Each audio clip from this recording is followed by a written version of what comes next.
नमस्ते प्रणाम। हम मंजू वर्मा, जिला अम्बेडकर नगर टांडा से स्वागत बा मंजू लोकगीत 123 की चैनल। आज आप सबके बीच बिल्कुल नए अंदाज में कहारवा नाच गीत लेके आए। तो भैया आप लोगन ये गाना हमरे लोग के गावे से पहले शायद आप लोगन न सुने हुई हैं, तो बहुत चटपटा गाना बा। एक दांत जरूर यह गाना का सुनिए और कहिए कि हाँ कोनो गाना बा। तो बहुत मज़ेदार गाना बा, पूरा गाना सुनिए। अच्छा लगी वीडियो शेयर करिए, लाइक करिए, कमेंट में बताइए गीत कैसन बा।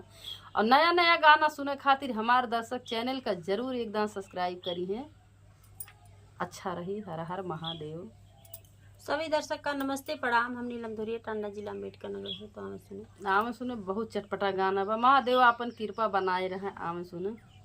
बारहन बुलवा हम बाया न पवले मोर बलमुआ हो, मोर बलमुआ हो गगरी बरसो हम हो, मोर बलमुआ हो गगरी बरसो हम हो।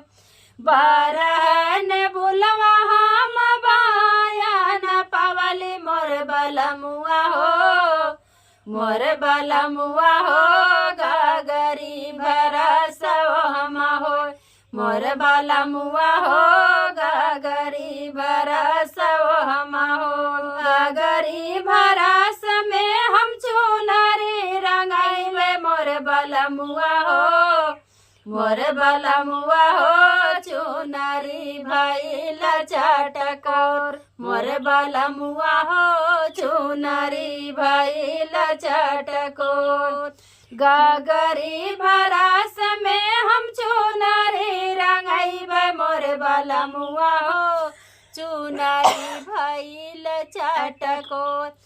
किया तू ही चोरवा छकिया चौकी जाया मोर बलमुआ हो, मोर बलमुआ हो हम तो आई चोरवा कह पतो, मोर बलमुआ हो हम तो आई चोरवा कह पतो।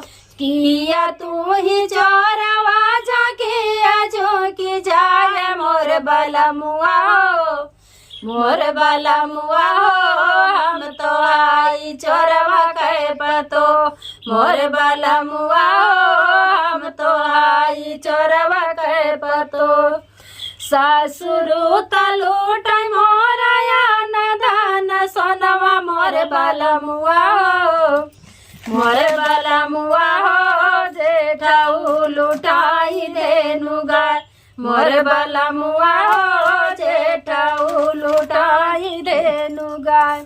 सासुरु तलूट मोरया न धन सोनवा मोर बलमुआ हो, मोर बलमुआ हो जेठाऊ लुटाई देनु गाय, मोर बलमुआ हो जेठाऊ लुटाई देनु गाय।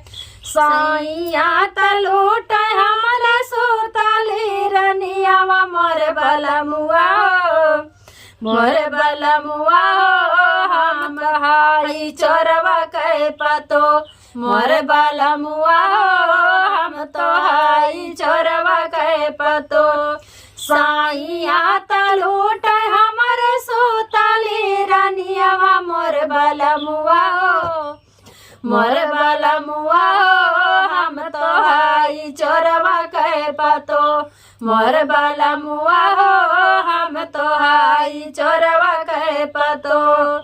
बारहन बुलवा हम बाया न पवली मोर बलमुआ हो, मोर बलमुआ हो गगरी भरसो हम हो, मोर बलमुआ हो गगरी भरसो हम हो।